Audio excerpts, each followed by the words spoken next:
Você sabe a quem recorrer se você presenciar ou desconfiar de um caso de abuso infantil? Disque 100, que é um serviço para denúncia, para violações de direitos humanos das crianças e adolescentes. Tem que procurar o conselho tutelar. Disque 100 e não vamos nos calar.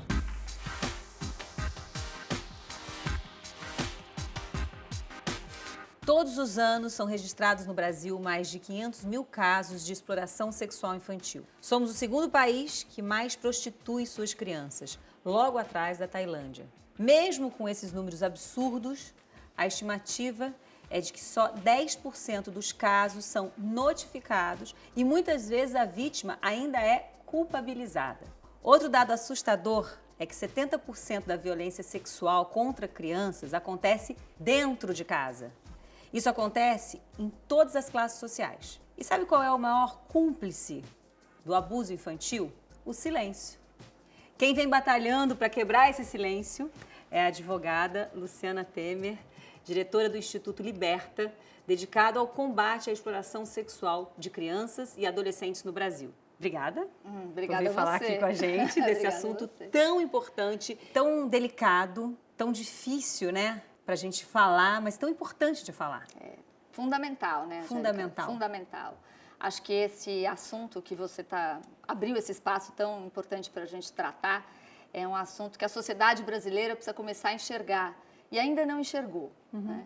Acho que a missão do Liberta é a missão de mostrar para a sociedade o tamanho e as consequências dessa violência. Você trouxe aí 2 dados importantes, tanto da exploração sexual, que é conhecida como prostituição infantil, como do conhecido como abuso, que tecnicamente é o estupro de vulnerável. Né? São 2 crimes sexuais muito comuns no Brasil, com características diferentes. Esse da menina de alta vulnerabilidade social, que está numa situação de exploração sexual, normalmente, e o outro do abuso, que é uma violência intrafamiliar e que, como você mesmo disse, acontece em todas as classes sociais. Não tem raça, não tem cor, não tem... Tem gente que vai achar, não, quando é pobre é que acontece. Isso não é assim. Não, né? Os dados estão aí mostrando que não. Pelo contrário, né? Tem muito caso, é isso, dentro de casa, classe social, média, alta, né? Eu até diria, Angélica, a gente tem um problema de dado aqui. Porque se a gente for olhar os dados, na verdade, você não tem dados que indicam de que classe social ou socioeconômica que é a vítima. E eu arriscaria dizer aqui que os registros são normalmente de pessoas de maior vulnerabilidade social, porque a classe economicamente mais favorecida, ela se constrange ainda mais, silencia ainda mais, mas eu proponho aqui a todos que estão assistindo essa conversa que comecem a falar sobre violência sexual com os amigos, com as amigas e as notícias vão aparecer. Mas como é que a gente faz para discutir isso e tirar esse tabu para que as pessoas saibam mais e, enfim? Então, eu acho que a gente tem que quebrar um silêncio, um constrangimento, Angélica. Eu sempre digo que a violência sexual é o único crime que a vítima tem vergonha de ter sofrido, que é um absurdo. E a gente até fala de mulheres e homens adultos que se constrangem por uma violência sexual. É muito importante que nós, pessoas adultas, tenhamos coragem de admitir que fomos vítimas de algum tipo de violência sexual. E também é importante dizer que a gente está falando aqui de casos extremos de violência, mas que nem toda violência sexual é extrema. Eu, por exemplo, tive uma situação quando eu era menina, que eu estava passando, voltando da escola, e tinha um homem se masturbando numa rua sozinho, eu fiquei muito apavorada, e saí correndo. Não aconteceu nada. Não aconteceu nada, eu demorei muito tempo para fazer esse trajeto sozinha de novo. Portanto, aconteceu alguma coisa. Não foi um abuso, mas foi. Mas foi uma violência sexual no Código Penal. Não estou dizendo só que foi uma coisa que me deixou desconfortável. Estou dizendo que este é um crime previsto no Código Penal. Mas a gente tem uma tendência a passar pano no que é mais leve. Então isso aqui não aconteceu nada. Não, é que a nossa permissividade enquanto sociedade com as coisas chamadas mais leves, permite que todas as coisas aconteçam, das mais leves às mais graves. E a gente precisa parar de ter vergonha de ter sido vítima, né, de violência sexual, porque afinal de contas é isso, a gente foi vítima. E se nós adultos não tivermos coragem de falar, como é que a gente espera que as crianças falem? A gente precisa romper esse silêncio. E acho que outra coisa que fala dessa invisibilidade, que é bom a gente alertar, é a figura do abusador. Porque as pessoas têm no imaginário que o abusador é aquele monstro, porque afinal de contas, quem é que vai ter relação ou vai abusar de uma criança? De uma criança, É um monstro chamado pedófilo, né? E a gente tem que romper com isso, porque, na verdade, a maioria dos abusadores são pessoas totalmente adequadas socialmente, que pagam suas contas, sustentam família. Não são casados. pedófilos. Não são. Porque pedofilia, na verdade, até é bom esclarecer, não existe crime de pedofilia, tá? Pedofilia não é crime. Pedofilia é um transtorno mental reconhecido pela Organização Mundial de Saúde. É uma doença. É uma doença psíquica, que a pessoa tem uma atração irresistível e só consegue ter atração por menores impúberes. O pedófilo pode vir a praticar crime? Pode. Ou pode nunca praticar crime. Quando a gente está falando dos abusos que acontecem, tem estudos que mostram que menos de 25% dos abusos foram praticados por pessoas diagnosticadas com pedofilia. Então, do que é que a gente está falando? A gente está falando de uma sociedade que se cala e que, com o seu silêncio, permite a perpetuação desses abusos. Porque quem não é punido... Continua fazendo. Continua fazendo. Ai, que assunto, né, que a gente fica... quem é mãe, então, pai, fica louco, né, com essa história. Outra discussão muito difícil no Brasil de hoje é essa da educação sexual para crianças, né?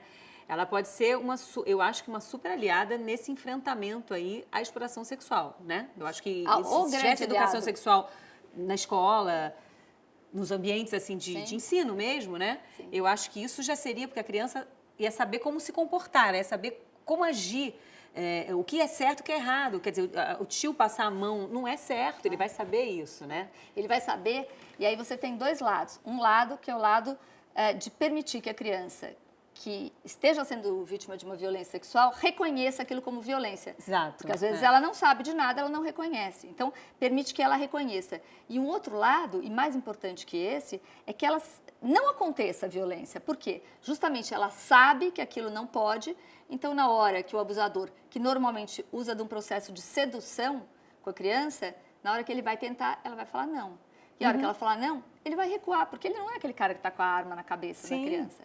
Os traumas que a gente vive nem sempre precisam determinar nosso destino, né? É disso que a gente está falando. Você vê pessoas que passaram por violência superando o trauma? Claro. Não, o trauma não nos define, né? Nenhum trauma, nem o trauma da violência sexual. Agora, a gente precisa olhar que esta violência incide diferente também nas diversas classes sociais. Porque uma menina que tem uma estrutura, que vai ser atendida por um psicólogo particular, que vai não sei o quê, ela tem mais instrumentos para lidar com o que aconteceu. Total, Quando você cai numa vulnerabilidade social maior, assim, o tipo de cuidado que esta menina ou este menino pode ter é muito pior. A gente tem visto muita gente revelar suas histórias, né, de abuso muitos anos depois. Como a maioria das mulheres, eu vou contar uma história aqui, que quando a gente conversou a primeira vez, eu falei, gente, mas isso foi então uma violência que eu sofri, não foi um abuso, mas foi uma violência sexual, foi uma violência contra a minha pessoa. Eu falei, quando a gente for conversar, vou falar isso aqui, que eu nunca tinha falado, nunca falei, na verdade. Que assim, a minha história, né? Eu estava fazendo fotos eu estava lançando voo de táxi na época, eu tinha 15, 16 anos, e fazendo fotos... Eu já era sua fã. Que bom. Enfim, eu estava em Paris fazendo fotos, porque a música Voo de Táxi se chama Jolie Taxi, ela é uma música que é uma versão de uma música francesa, enfim. E eu fui lá fazer fotos, porque eu ia participar de um festival lá, e estava na rua, com 15 anos, fazendo foto, fotografando, o que é? Aí vieram os franceses, quem é? Apresentadora brasileira, tá? Brasileira! É brasileira, um grupo de jovens, de homens, meninos, passando, fazendo turistas. Brasileira. E aí o fotógrafo falou assim, fica ali do lado dela para fazer foto. Chamou, né? Falou em francês. E eu estava ali, vieram atrás de um táxi amarelo, porque a foto era de um táxi, vieram aqueles meninos todos. E quando o fotógrafo falou, a gente é do Brasil, é uma brasileira cantora no Brasil, eles foram ficando perto de mim, se aproximando e se esfregando em mim. E eu lembro que eu estava fazendo a foto, eu falei... Você fica meio sem reação, né? Que um dos meninos, eu não sei nem quem é, porque eu fiquei parada fazendo a foto assim, ficou passando a mão na minha bunda, passando a mão em mim inteira, eu atrás de um táxi, ninguém estava vendo, e eu não fiz nada.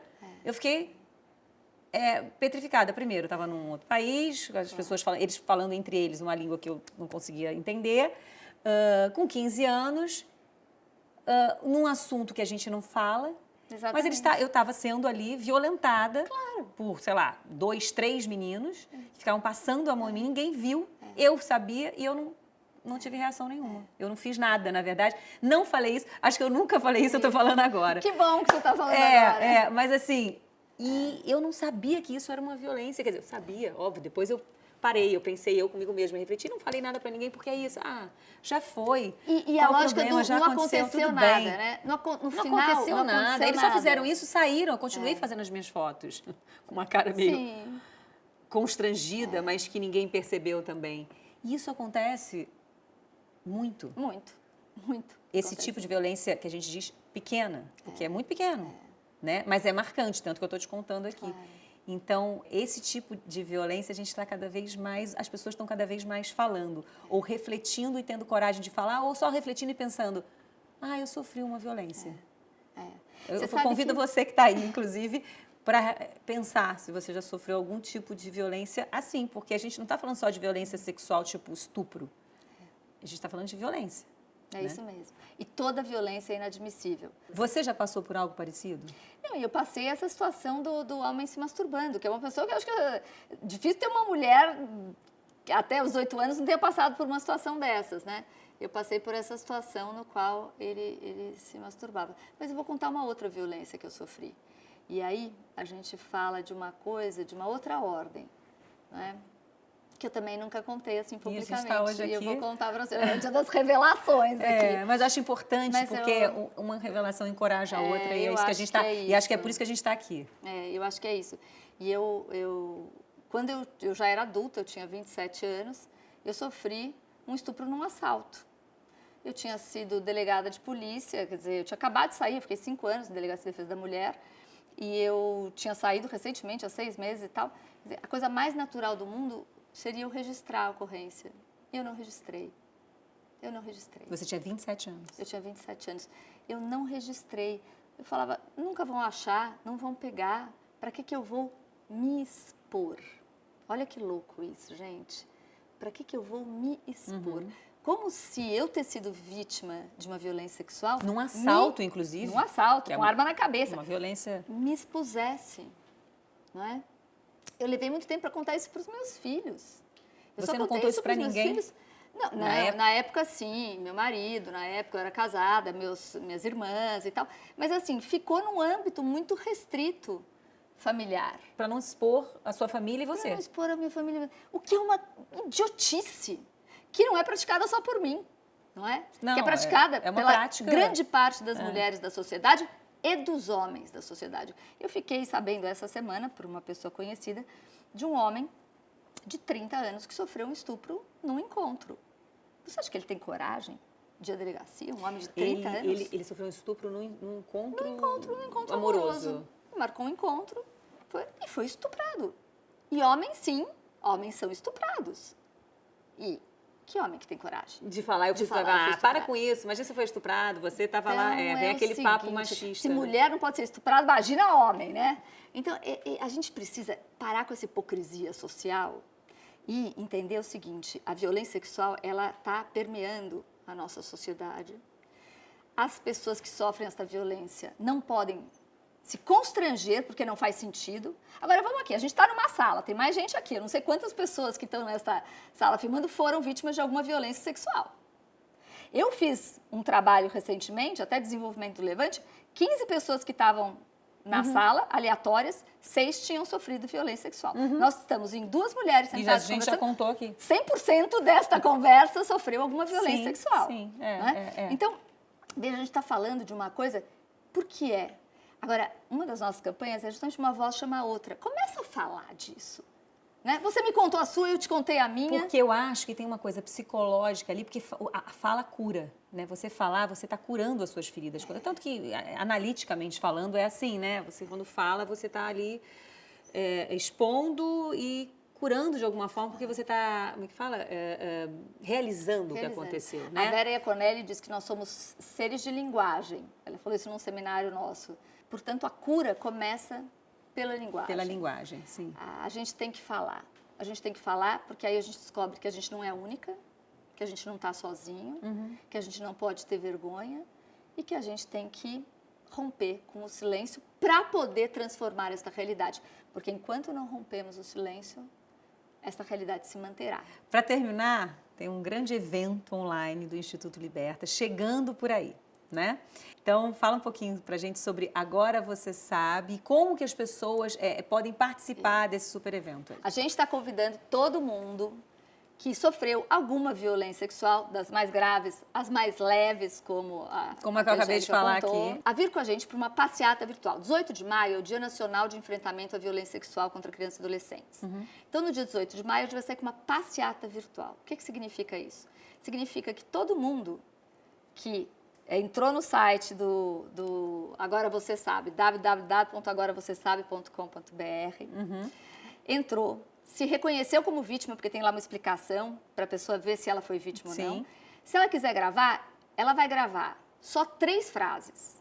Violência sexual contra crianças e adolescentes é uma realidade, eu fui vítima e agora você sabe. Não dá nome, não precisa dar nada, é só o seu rosto gravando. E o seu rosto na passeata nunca estará sozinho. É como uma passeata mesmo. Os rostos das pessoas vão subindo na tela em bolinhas.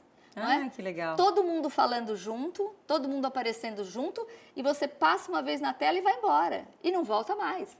Sim, E eu preciso de 1 milhão de gente, de pessoas. De rostinhos. Você precisa de 1 rostinhos. milhão de rostinhos falando essas frases. E conseguindo isso, esse 1 milhão de rostinhos, o que acontece? Conseguindo este 1 milhão de rostinhos do Agora Você Sabe, nós vamos fazer um advocacy com todos os candidatos a presidente, com todos os candidatos a governador desse país e dizer, governador e governadora, espero que tenha também muitas candidatas governadoras, né? E candidatas a presidenta. Também. Vamos conversar com todo mundo e dizer, agora você sabe, qual é o seu projeto para enfrentamento dessa violência? Porque não dá para ignorar. Qual é o seu plano concreto para isso? E aí, o Liberta tem uma oferta para fazer. Olha, aí temos nosso propostas. projeto, a nossa proposta é educação. E a gente tem essa proposta. Sim, sim. É a primeira passeata virtual do mundo, gente. Quer dizer, se vocês participarem, vocês vão participar da primeira passeata virtual do mundo. A primeira e com um tema importantíssimo. Não é só uma passeata, é uma passeata com um tema importantíssimo e urgente, na verdade. E aí você participa da passeata e a sua participação vai levar a pressão para a política pública de enfrentamento dessa violência. E aí sim a gente tem uma revolução para mudar essa realidade. Então tá, né? Até o próximo papo. Obrigada, Luciana. Obrigada. Beijo. A você.